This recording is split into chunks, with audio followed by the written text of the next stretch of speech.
السلام علیکم ناظرین، امید کرتا ہوں آپ سب اللہ کے فضل و کرم سے خرید سے ہوں گے۔ خلیل جبران کے ناول زرد پتے کی قسط نمبر 3 پیش خدمت ہے۔ خلیل نے جواب دیا، باطل ہیں وہ تمام اعتقادات اور تعلیمیں جو انسان کو اس کی زندگی میں بدقسمت بنائیں، اور جھوٹے ہیں وہ سارے جذبے جو اسے مایوسی، اداسی اور بدبختی کی طرف لے جائیں۔ انسان کا حق ہے کہ وہ زمین پر کامیاب زندگی بسر کرے، کامرانی کی راہوں سے باخبر ہو اور ہر جگہ سعادت کی تبلیغ و تلقین کرے۔ جو کوئی اس زندگی میں نہ دیکھ سکے گا، ہم اس دنیا میں ذلیل جلا وطنوں کی حیثیت سے نہیں، لا علم بچوں کی حیثیت سے آئے ہیں، تاکہ زندگی کے اسرار و محاسن سے ازلی و ابدی روح کی عبادت سیکھیں اور اپنے نفس کی باریکیوں سے واقف ہوں۔ یہی ہے وہ حقیقت جسے مسیح ناصری کی تعلیمات پڑھنے کے بعد میں نے سمجھا۔ یہی ہے وہ نور جس نے میرے باطن سے پھوٹ کر دنیا والوں کو میرے سامنے ایک تاریک غار کی حیثیت سے پیش کیا، جس کی گہرائیوں سے ڈارونی پرچھائیاں مجھے موت کی نیند سلانے کے لیے نمودار ہو رہی تھی۔ اور یہی ہے وہ مخفی راز جسے جنگل کی دل فریبیوں نے مجھ پر منکشف کیا، جب میں درختوں کے سائے میں بھوکا پیاسا بیٹھا روتا اور آنکھیں بھرتا تھا۔ آج ایک دن جبکہ میری روح اس آسمانی شراب سے مخمور تھی، میں نے ہمت کی اور ان رہبوں کے پاس جا کر جو گرجا کے باغیچہ میں پیٹ بھرے حیوانوں کی طرح اینٹ رہے تھے، اپنے افکار ان کے سامنے بیان کرنے شروع کیے اور کتاب مقدس کے وہ آیات سنائیں جو ان سے ان کی ضلالت اور گمراہی کا اظہار ہوتا تھا۔ میں نے ان سے کہا، ہم اس خلوت میں اب زندگی فقیروں اور مسکینوں کے خیرات کے بل پر کیوں بسر کریں؟ ان کی پلکوں کے آنسو اور ماتھے کے پسینے سے گندے ہوئے آٹے کی روٹی کیوں مزے لے کر کھائیں؟ ان سے چھینی ہوئی زمینوں کے غلہ سے کیوں لذت اندوز ہوں؟ ہم مستی اور بیکاری کے سائے میں کیوں زندہ ہیں؟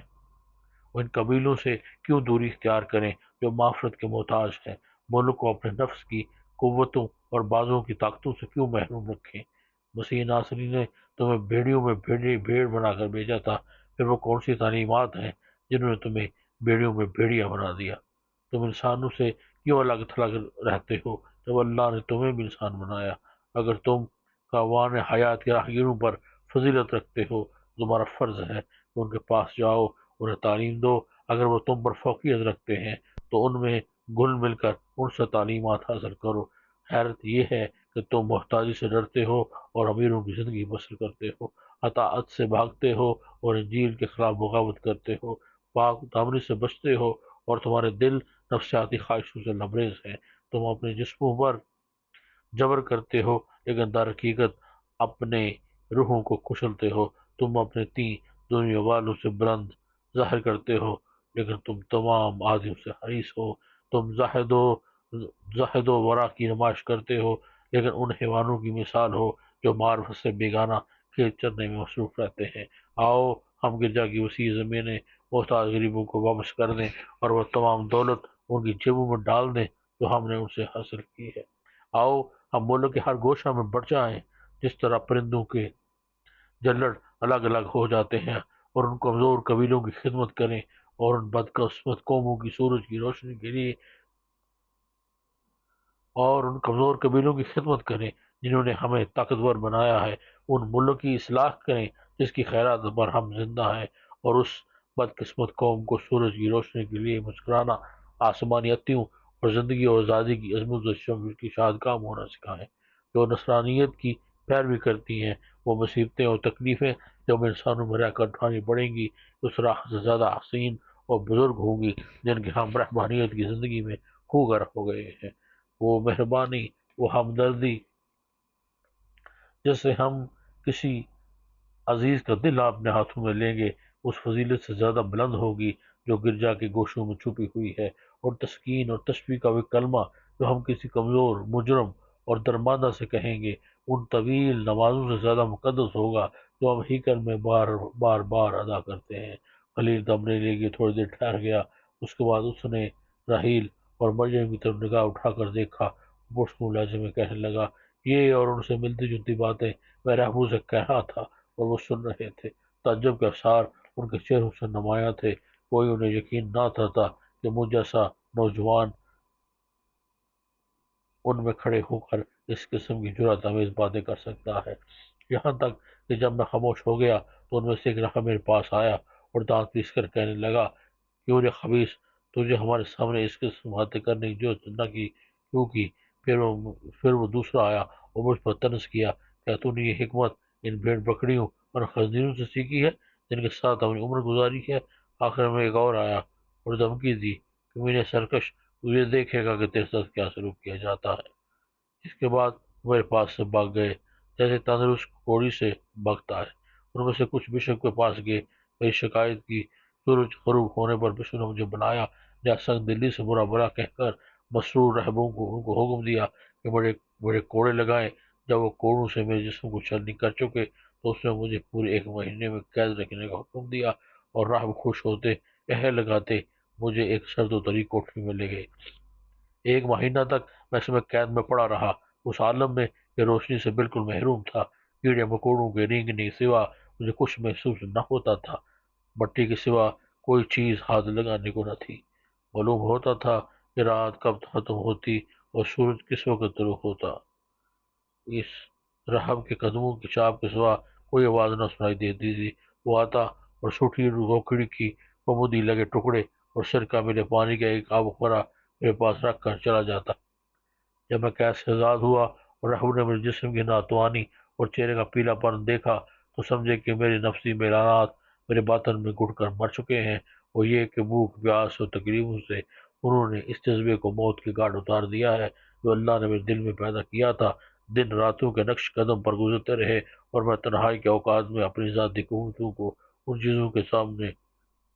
چیزوں کے سوچنے سمجھنے میں صرف کرتا رہا جو رہبوں کو روشنی دکھائیں اور زندگی کے نغمہ سے آشنا کریں۔ لیکن میرا یہ تمام سوچ بچار، میرا یہ تمام غور و فکر محسوس ثابت ہوا، اور اس لیے کہ طویل زمانے نے ان کی آنکھوں پر دبیز پردے تان رکھے ہیں اور اس سے گنتی کے دن چاک نہیں کر سکتے، اور جو حالت نے مٹی کے جو تودے ان کی جگہ کھانوں میں ٹھوس دیے ہیں پختہ ہو کر سنگین ہو چکے ہیں۔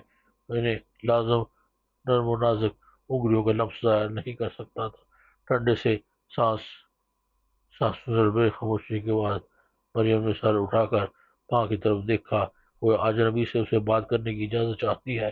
اس کے بعد غمگین نگاہوں سے علی کی طرف دیکھ کر اس نے پوچھا، کیا تم نے رحموں کے سامنے پھر اس کی باتیں کی جو انہوں نے تمہیں گجر سے نکال دیا؟ اور آدھی خوفناک رات میں جو انسانوں کو دشمنوں پر بھی شفیع کو مہربان ہوتا سکھاتی ہے؟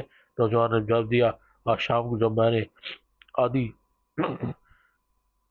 جب آدھی نے زور پکڑا اور ناصر فضا میں ایک دوسرے سے برسنے پکار ہو گئے تو میں راموز ہٹ کر جو آگے بیٹھے تاپ رہے تھے وہ تو واقعات اور ہنسے ہنسانے والی کہانیوں کے کہنے سننے میں مصروف تھے، ایک طرف جا بیٹھ گیا اور انجیل کھول کر اور اخبار پر غور کرنے لگا تو روح کو اپنی طرف مائل کرتے ہیں اور فطرت کی غضبناکی اور ناصر کی سنگ دلی سے اسے بے خوف کر دیتے ہیں۔ جب رحمو نے دیکھا کہ میں ان سے دور ایک گوشے میں بیٹھا ہوا ہوں تو انہوں نے میری تنہائی کو مذاق کا ذریعہ بنا لیا۔ ان سے 2 4 آ کر میرے پاس کھڑے ہو گئے اور آنکھیں مٹکا کر ہنسنا اور میری طرف اشارہ کر کے میرا مذاق اڑانا شروع کر دیا۔ میں نے ان میں کوئی پرواہ نہ کی بلکہ کتاب بند کر کے کھڑکی میں سے جھانکنے لگا۔ میری اس بے پرواہی پر غصے سے تڑپ اٹھے اور میری طرف کنکھیوں سے دیکھا، گویا میری خاموشی نے ان کے جذبات کو سرد کر دیا۔ تسمہ کے لیے آئے تھے، کہہ رہا تھا، اے ساموں کی اولاد، اگر کوئی تمہیں آنے والے غضب سے بچنے کی تعلیم دے تو تم ایسے کام کرو جو تم کے لائق ہوں، اور اپنے دل میں یہ نہ کہنے لگو کہ تمہارا باپ ابراہیم ہے، کیونکہ میں تم سے کہتا ہوں کہ اللہ ان پتھروں سے بھی اولاد ابراہیم پیدا کرنے پر قادر ہے۔ اور آپ کے کلاہڑا درخت کی جڑ پر رکھ دیا گیا، ہر وہ درخت جو بہتر پھل نہ لائے گا کاٹ کر آگ میں ڈال دیا جائے گا۔ لوگوں نے اس سے پوچھا، پھر ہمیں کیا کرنا چاہیے؟ اس نے جواب دیا، جس کے پاس کپڑے ہو اسے چاہیے کہ جس کے پاس کپڑے نہ ہو اسے دے دے، اور جس کے پاس روٹی ہو اسے بھی ایسا ہی کرنا چاہیے۔ جب میں نے یہ کلمات پڑھے جو یوحنا محمدان کے ہونٹوں سے نکلے تھے تو راہب ایک لمحے کے لیے خاموش ہو گئے، گویا کسی مخفی ہاتھ نے ان کے روحوں کو دبوچ لیا ہو۔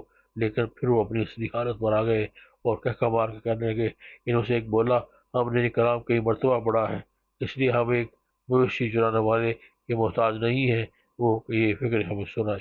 میں نے جواب دیا، اگر تم نے یاد پڑھی ہے اور نے سمجھا ہے تو پھر ان برف میں دبے ہوئے گاؤں کے رہنے والے سردی کے سے کیوں سکڑے جا رہے ہیں، بھوک سے کیوں تڑپ رہے ہیں، اور تم یہاں ان کی خیراتوں سے کیوں مزے اڑا رہے ہو، ان کے انگوروں کے رس سے کیوں خوش کام ہوتے ہو، اور ان کے مویشیوں کے گوشت کیوں کھا رہے ہو۔ ابھی یہ الفاظ پوری طرح میرے ہونٹوں سے ادا بھی نہ ہوئے تھے کہ گراہم نے میرے منہ پر تماشا مارا، گویا میں نے جو کچھ کہا تھا واقعات کے سوا حماقت کے سوا کچھ نہ تھا۔ اس کے بعد دوسرے راہب نے میری لات ماری، تیسرے نے میری طرف سے کتاب چھین لی، اور چوتھے نے بشپ کو آواز دی۔ وہ تیز اڑاتا ہوا آیا، اور جب راہبوں نے اسے یہ ماجرا سنایا تو مارے تیش کے تن گیا، آنکھوں کی پتلیاں سوکڑ گئی، غصے سے کانپنے لگا۔ آخر کار وہ بلند آواز میں چلایا کہ اس بدمعاش باغی کو گردن پکڑ کر جسم باہر نکال دو تاکہ غزو ناصر اسے اطاعت و فرمانبرداری کی تعلیم دے۔ تو یہ تھی جی قسط نمبر 3۔ انشاءاللہ اگلی قسط میں پھر ملتے ہیں، تب تک کی اجازت، اللہ حافظ۔